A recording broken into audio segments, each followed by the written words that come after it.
मस्ती zone TV cartoon कहानी।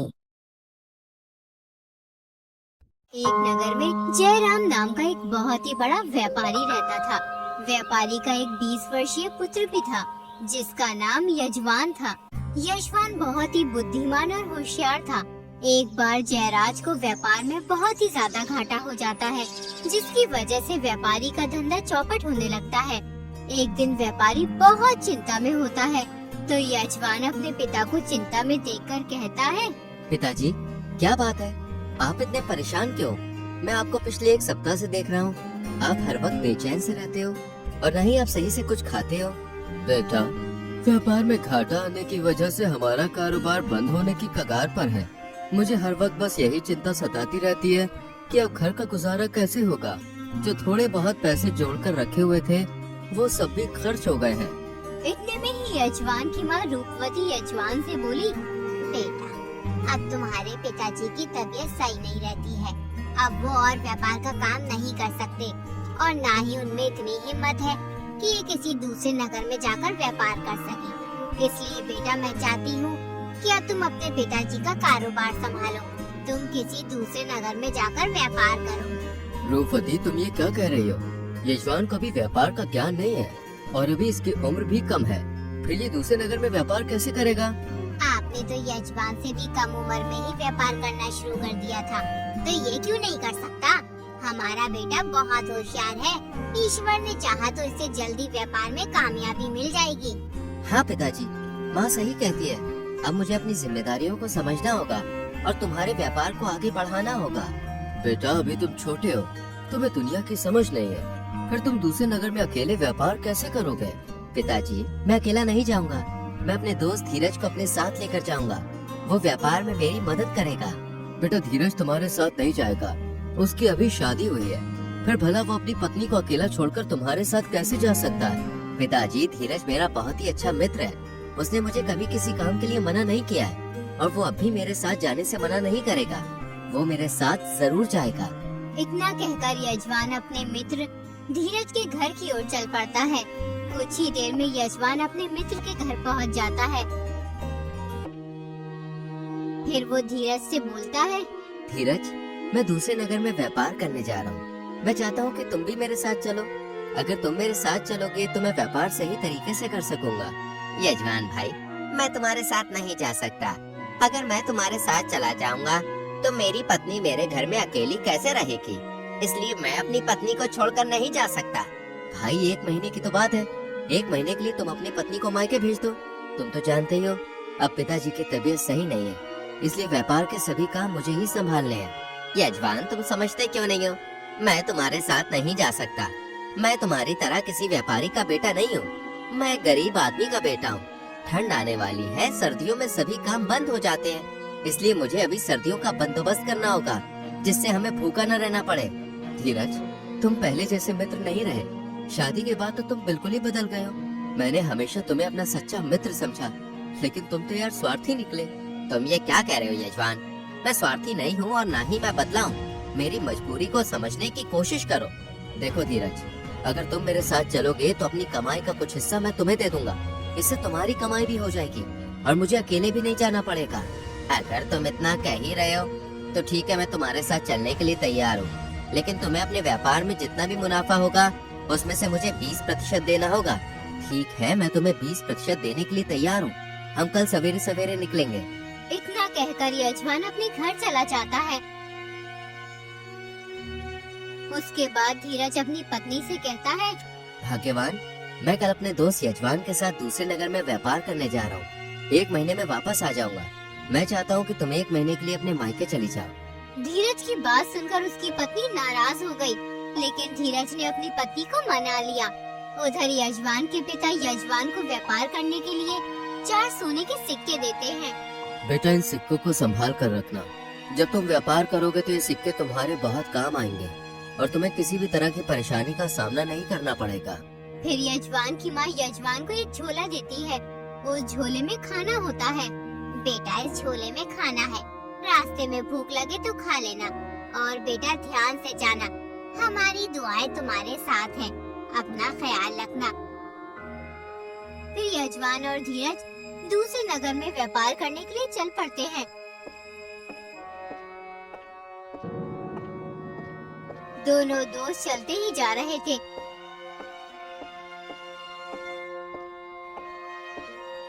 चलते चलते उन्होंने बहुत ही लंबा रास्ता तय कर लिया था, इसलिए यजमान बहुत थक जाता है। वो धीरज से कहता है, भाई धीरज, थोड़ी देर आराम कर लेते हैं। मैं बहुत थक चुका हूँ, अब मुझ में चलने की और हिम्मत नहीं है। यजमान, अभी हम रुक नहीं सकते, हमें जल्दी ही दूसरे नगर में पहुँचना होगा। धीरज भाई, अगर तुम रुक नहीं सकते तो मुझे कोई कहानी ही सुना दो, जिससे हमारा सफर आसान हो जाए। यजमान, मुझे अभी कोई कहानी याद नहीं आ रही है, लेकिन मैं तुम्हें एक ज्ञान की बात बता सकता हूँ जो तुम्हारे जीवन में बहुत काम आएगी। लेकिन मैं तुम्हें ये बात फ्री में नहीं बता सकता, क्योंकि ये ज्ञान की बात एक सोने के सिक्के से भी ज्यादा कीमती है। ऐसा कैसे हो सकता है कि तुम्हारी एक ज्ञान की बात सोने के सिक्के से भी ज्यादा कीमती हो? क्या तुम एक सोने के सिक्के की कीमत जानते भी हो? एक सोने के सिक्के में तुम्हारा परिवार का 1 साल का गुजारा आराम से हो सकता है। यजमान मेरे दोस्त, मैं जानता हूँ एक सोने के सिक्के की कीमत बहुत ज्यादा होती है, लेकिन तुम्हारा एक सोने का सिक्का मेरे ज्ञान की बात की बराबरी नहीं कर सकता। अच्छा ऐसा है, तो मुझे बताओ वो ज्ञान की बात क्या है? देखो यजमान, जैसे कि मैंने अभी अभी बताया कि मेरी ज्ञान की बात बहुत ही कीमती है, इसलिए मैं तुम्हें ये ज्ञान मुफ्त में नहीं दे सकता हूँ। अगर तुम्हें मेरी ज्ञान की बात सुननी है तो तुम्हें मुझे एक सोने का सिक्का देना होगा। यजमान ने अपनी जेब से एक सोने का सिक्का निकाला और धीरज को दे दिया। धीरज सिक्का लेकर बोला, देखो यजमान, एक से भले 2 होते हैं। जब भी तुम किसी सफर पर निकलो तो किसी न किसी को अपने साथ जरूर ले जाना, चाहे वो इंसान हो या जानवर, क्योंकि एक से भले 2 होते हैं। धीरज की ये बात सुनकर यजमान को बहुत गुस्सा आया। वो सोचने लगा, इतने कीमती सोने के सिक्के में इतनी मामूली सी बात बताई? इस बात को तो हर कोई जानता है। इसने तो मुझे ठग लिया, लेकिन अब मैं भी क्या कर सकता हूँ? अगर मैंने इससे कुछ कहा तो ये घर वापस चला जाएगा। बेचारा यजमान चुप रहना ही अच्छा समझता है, जबकि धीरज एक सिक्का पाकर बहुत खुश होता है। धीरज के मन में अभी और लालच आ जाता है। वो सोचने लगता है, मुझे अपनी पत्नी की बहुत याद आ रही है। मेरे पास एक सोने का सिक्का तो आ गया, अगर मुझे 1-2 सिक्के और मिल जाए तो यहीं से मैं अपने घर लौट जाऊंगा। धीरज ये सोच ही रहा था कि यजमान धीरज से कहता है, भाई हम सुबह से चल रहे हैं, अब शरीर में चलने की और हिम्मत नहीं है। हमें अब थोड़ी बहुत देर आराम जरूर कर लेना चाहिए। अभी आराम करना सही नहीं है, हमें बहुत लंबा रास्ता तय करना है। अगर हम आराम करेंगे तो दूसरे नगर पहुंचने में कई दिन का वक्त लगेगा। तो कोई कहानी ही सुना दो जिससे सफर कट जाए। यजमान, मैंने अभी तुम्हें बताया तो था, मेरे पास सुनाने के लिए कोई कहानी नहीं है। मेरे पास केवल ज्ञान की बात है जो बहुत ही बहुमूल्य है। ये ज्ञान की बातें तुम्हारे जीवन में बहुत काम आएंगी, इसलिए अगर तुम एक और ज्ञान की बात सुनना चाहते हो तो तुम्हें मुझे सोने का सिक्का देना होगा, तभी मैं तुम्हें दूसरी ज्ञान की बात बता सकता हूँ। यजमान एक और सोने का सिक्का अपने दोस्त धीरज को दे देता है। फिर धीरज यजमान से कहता है, अब जो मैं तुम्हें ज्ञान की बात बताने जा रहा हूँ वो तुम्हारे जीवन में बहुत काम आएगी, इसलिए मेरी बात थोड़ा ध्यान से सुनना। जब भी तुम किसी अनजान आदमी के घर मेहमान बनकर जाओ और जब वो आदमी तुम्हें खाने के लिए कोई भी चीज दे, तो तुम उस खाने की चीज को खाने से पहले थोड़ा सा किसी जानवर को खाने के लिए डाल देना। लेकिन भाई, ऐसा क्यों करना चाहिए? ऐसा इसलिए क्योंकि हमारे बड़े बुजुर्ग कहा करते हैं कि जानवरों को खिलाने से पुण्य मिलता है। धीरज की ये बात सुनकर यजमान को पहले से भी ज्यादा गुस्सा आया, क्योंकि यजमान के साथ धीरज ने 2 बार धोखा कर दिया था। यजमान के दिल में आया कि वो धीरज से अपने दोनों सोने के सिक्के छीन ले, लेकिन उसने ऐसा नहीं किया और चुपचाप धीरज के साथ चलता रहा। कुछ दूर चलने के बाद यजमान फिर धीरज से बोला, दोस्त, अब मैं थक गया हूँ और दोपहर भी होने वाली है। क्यों न हम थोड़े समय के लिए इस पेड़ के नीचे रुक जाएं, तो शरीर की थकावट दूर हो जाएगी। यजमान, आराम करने का मन तो मेरा भी बहुत कर रहा है, लेकिन अभी हमें सहारनपुर का जंगल भी पार करना है। सहारनपुर के जंगल में बहुत ही खतरनाक जंगली जानवर रहते हैं। अगर रात होने से पहले हमने उस जंगल को पार नहीं किया तो हम मारे जाएंगे, इसलिए अभी रुकना सही नहीं है। नहीं रुक सकते तो ये लो दोस्त, सोने का सिक्का। मुझे कोई भी अच्छी सी ज्ञान की बात बताओ। अच्छा तो सुनो, तुम जब भी किसी अनजान व्यक्ति के घर मेहमान बनकर ठहरो और जब वो व्यक्ति सोने के लिए तुम्हारा बिस्तर लगाए, तो तुम उस बिस्तर पर सोने से पहले उस बिस्तर को दोबारा अच्छी तरह से साफ करके बिछा कर सोना। लेकिन धीरज भाई, बिस्तर तो अनजान आदमी ने साफ करके ही बिछाया होगा, फिर मुझे साफ करने की क्या जरूरत है? अरे जरूरत है, क्योंकि जो तुम्हारा बिस्तर लगा है, क्या पता उससे गलती से बिस्तर में कोई सुई या फिर कुछ चुभने वाली वस्तु रह जाए और वो वस्तु तुम्हें चुभ जाए तो बहुत तकलीफ होगी ना भाई। थोड़ी दूर और चलने के बाद यजमान को बहुत थकावट महसूस होने लगी। उसके पैर दर्द से लड़खड़ाने लगे।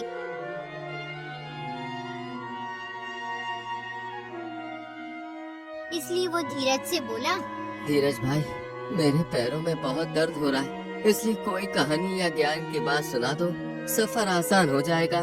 ठीक है दोस्त, सुनाता हूँ, लेकिन ज्ञान की बात सुनने से पहले सोने का सिक्का देना होगा, उसके बाद ही मैं तुम्हें ज्ञान की बात बता सकता हूँ। धीरज, अब तो मेरे पास सिर्फ एक ही सोने का सिक्का बचा है। अगर मैंने तुम्हें ये भी दे दिया तो मैं दूसरे नगर में व्यापार कैसे करूँगा? बगैर सोने के सिक्के लिए मैं तुम्हें ज्ञान की बात नहीं बता सकता, इसलिए हमें चुपचाप आगे बढ़ना चाहिए।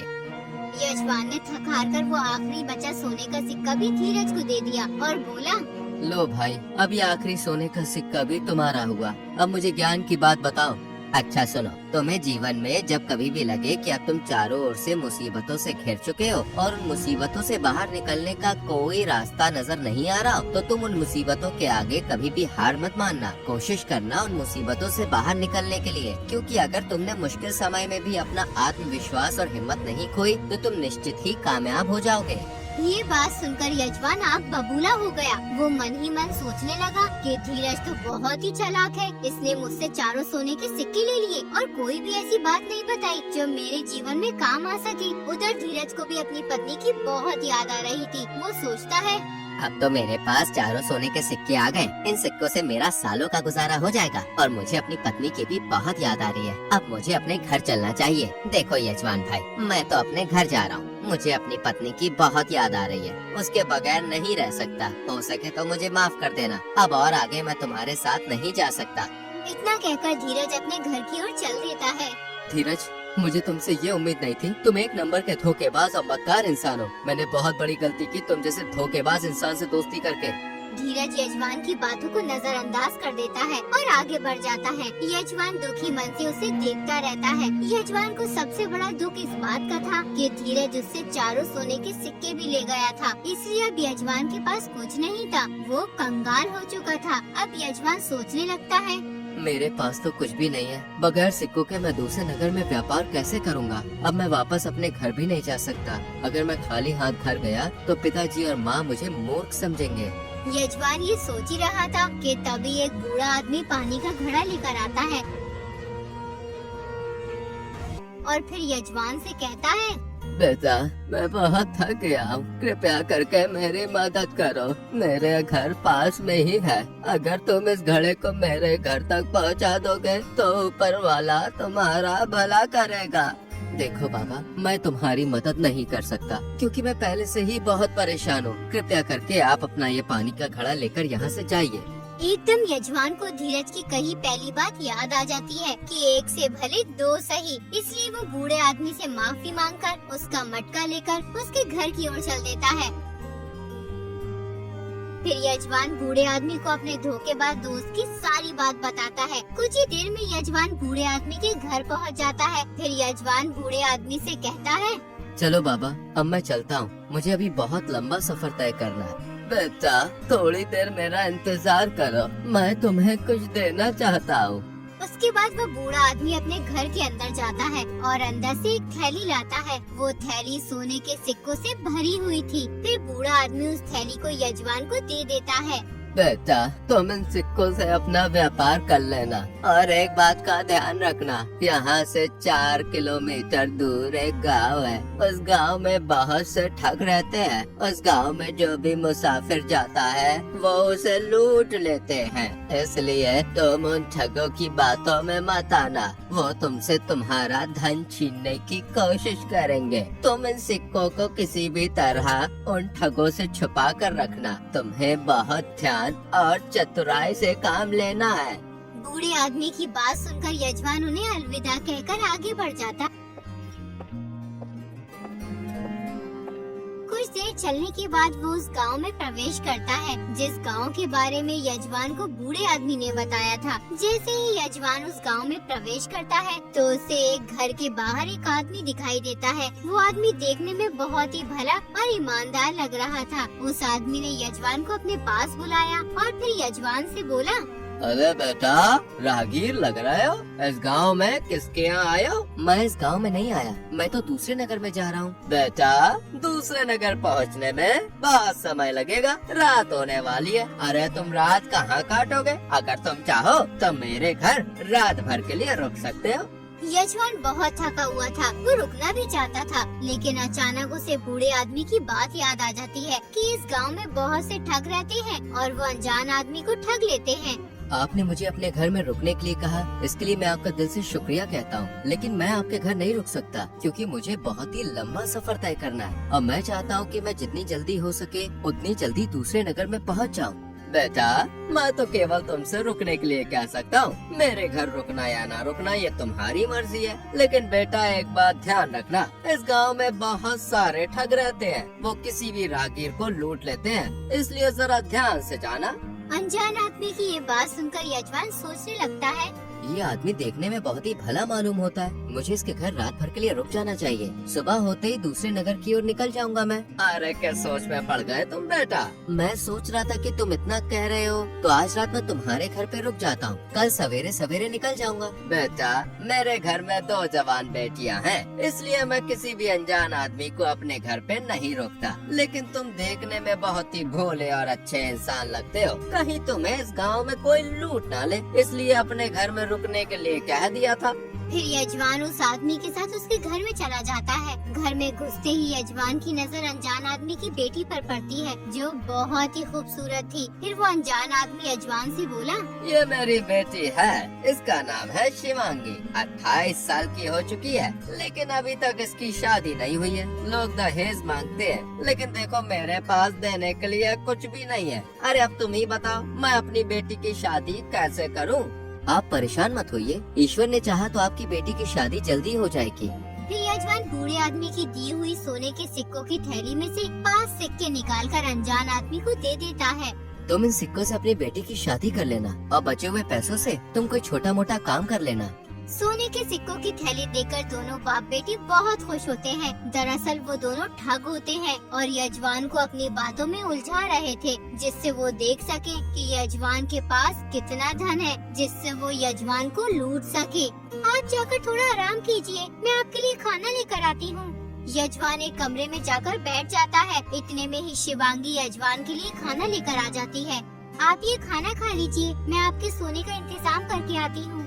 यजमान जैसे ही खाना खाने वाला होता है, उतने में ही उसे अपने दोस्त धीरज की दूसरी ज्ञान की बात याद आ जाती है कि जब भी तुम किसी अनजान व्यक्ति के यहाँ खाना खाओ तो खुद खाने से पहले थोड़ा सा किसी जानवर को खिला देना। इसलिए यजमान चुपचाप थोड़ा सा खाना लेकर कमरे से बाहर आता है और उस खाने को बकरी को खिला देता है। खाना खाते ही बकरी तड़पने लगती है और फिर मर जाती है। ये देखकर यजमान बहुत डर जाता है। अब यजमान समझ गया था कि वो किसी साधारण आदमी के घर में नहीं है, बल्कि एक ठग के घर में है। यजमान जल्दी से अपने कमरे में जाता है और फिर सोचने लगता है, अब इस घर से निकलना मुश्किल ही नहीं बल्कि नामुमकिन है। ये ठग आदमी मेरे सोने के सिक्के छीन लेगा, हो सका तो मुझे मार भी दे। अब मैं क्या करूँ? हाँ, एक काम करता हूँ, इस खाने को छुपा देता हूँ, फिर ठग आदमी की बेटी को लगेगा कि मैंने खाना खा लिया है। फिर यजमान जल्दी से उस बचे हुए खाने को छुपा देता है। उधर वो ठग और उसकी बेटी दूसरे कमरे में बैठे यजमान के मरने का इंतजार कर रहे थे। पिताजी, मैं देख कर आती हूँ कि वो अभी तक मरा है कि नहीं।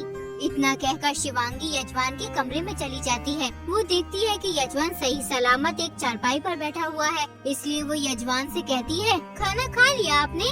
हाँ जी, मैंने खाना खा लिया है। मैं बस यही पूछने आई थी। मुझे पिताजी ने भेजा था कि मेहमान की खूब खातिरदारी करो। मैं पिताजी को बताकर आती हूँ कि आपने खाना खा लिया है। शिवांगी जल्दी से अपने पिता के पास जाती है, फिर अपने पिता से कहती है, पिताजी मैंने तो खाने में खूब अच्छी तरीके से जहर मिलाया था, पता नहीं वो मरा क्यों नहीं, पता नहीं किस मिट्टी का बना हुआ है, इतना सारा जहर खाकर भी अभी जिंदा है। कोई बात नहीं बेटी, वो जहर खाकर तो बच गया, लेकिन अब नहीं बचेगा। जाओ तुम अपनी दूसरी योजना पर काम करो। फिर शिवांगी यजमान के कमरे में जाती है और यजमान से कहती है, आप बहुत थक गए होंगे। मैंने बराबर वाले कमरे में आपका बिस्तर लगा दिया है, आप जाकर सो जाओ। फिर यजमान सोने के लिए बराबर वाले कमरे में चला जाता है। जैसे ही यजमान बिस्तर पर लेटने वाला होता है तो उसे धीरज की तीसरी बात याद आ जाती है कि जब भी किसी अनजान आदमी के घर पर मेहमान बनकर जाओ और जब वो अनजान आदमी तुम्हारे सोने के लिए बिस्तर लगाए तो तुम उस बिस्तर को दोबारा अच्छी तरह से झाड़कर और बिछाकर सोना। यजमान ने जैसे ही बिस्तर को झाड़ने के लिए उठाया तो यजमान ने देखा कि चारपाई पर जगह जगह सुई लगी हुई है जिन पर जहर लगा हुआ है। ये सब देखकर यजमान कांपने लगता है। फिर यजमान सोचने लगा, धीरज सही कहता था, उसकी ज्ञान की बात एक सोने के सिक्के से भी ज्यादा कीमती है। धीरज की वजह से आज मैं 2 बार मरने से बच गया हूँ। मुझे कैसे भी करके यहाँ से निकलना होगा, वरना ये बाप बेटी मेरी जान ले लेंगे। उधर वो दोनों बाप बेटी यजमान के मरने का इंतजार कर रहे थे जिससे वो यजमान के सोने के सिक्कों की थैली ले सके। काफी वक्त बीत जाने के बाद भी यजमान नहीं मरा तो इस बात से दोनों बाप बेटी बहुत परेशान हो जाते हैं। फिर वो अनजान आदमी अपनी छोटी वाली बेटी को बुलाता है और उससे कहता है, देखो बेटे, हमने बड़ी मुश्किल से एक राहगीर को बहकाया है। उसके पास सोने के सिक्कों से भरी हुई थैली है। वो थैली किसी भी तरह हमें लेनी होगी। हम उस राहगीर को मारने के लिए 2 बार जाल बिछा चुके हैं, लेकिन उसने हमारी दोनों योजनाओं को नाकाम कर दिया है और वो अभी तक जिंदा है। इसलिए मैं चाहता हूँ कि तुम उस राहगीर से किसी भी तरह वो सोने के सिक्कों की थैली हासिल करो। उस अनजान आदमी की छोटी बेटी बहुत ज्यादा खूबसूरत थी। उसे जो भी देखता था वो देखता ही रह जाता था। उसका नाम सुमन था। अब सुमन यजमान के कमरे में जाती है। जैसे ही यजमान सुमन को देखता है तो उसे देखता ही रह जाता है। फिर सुमन यजमान से कहती है, अभी तक आप सोए नहीं। मेरी बहन ने आपके लिए कितना सुंदर बिस्तर लगाया है, या फिर कोई और बात है जिसकी वजह से तुम्हें नींद नहीं आ रही है? अच्छा, तो वो तुम्हारी बहन है? फिर तो तुम भी मुझे मारने के लिए आई होगी। तुम्हारी बहन ने मुझे खाने में जहर मिलाकर दिया था। अगर मैं खाना बकरी को नहीं खिलाता तो कब के मेरे प्राण चले गए होते। उसके बाद तुम्हारी बहन ने बिस्तर के नीचे जहर की सुई रख दी थी। वो तो मैंने बिस्तर छाड़ लिया, वरना अब तक तो मैं लुढ़क गया होता। आप चिंता मत करो, मैं अपनी बहन की तरह नहीं हूँ। मैं किसी की जान नहीं लेना चाहती। अगर तुम सीधी तरह अपने सोने के सिक्कों की थैली हमें दे दोगे तो हम तुमसे कुछ नहीं कहेंगे। उसके बाद तुम यहाँ से चले जाना। अगर तुमने वो थैली मुझे नहीं दी तो मेरे पिताजी तुम्हारी जान ले लेंगे। इसलिए भलाई इसी में है कि तुम वो थैली हमें दे दो। सुमन की ये बातें सुनकर यजमान बहुत घबरा जाता है। तभी उसे अपने दोस्त धीरज की चौथी ज्ञान की बात याद आती है कि जब तुम किसी मुसीबत में फंसे हो तो उस मुसीबत से बचने के लिए हर तरीका अपना लो। तभी यजमान की नजर एक चाकू पर पड़ती है। वो जल्दी से उस चाकू को उठाकर सुमन की गर्दन पर रख देता है और फिर सुमन से कहता है, अगर तुमने जरा भी हिलने की कोशिश की ना तो तुम्हारी जान चली जाएगी। उतने में ही सुमन का बाप आ जाता है। अपनी बेटी को इस हाल में देखकर वो घबरा जाता है। या तो मुझे सीधी तरह से यहाँ से जाने दो, वरना मैं तुम्हारी इस खूबसूरत बेटी की जान ले लूंगा। तुम्हारी भलाई इसी में, मेरा रास्ता छोड़ दो और मुझे यहाँ से जाने दो।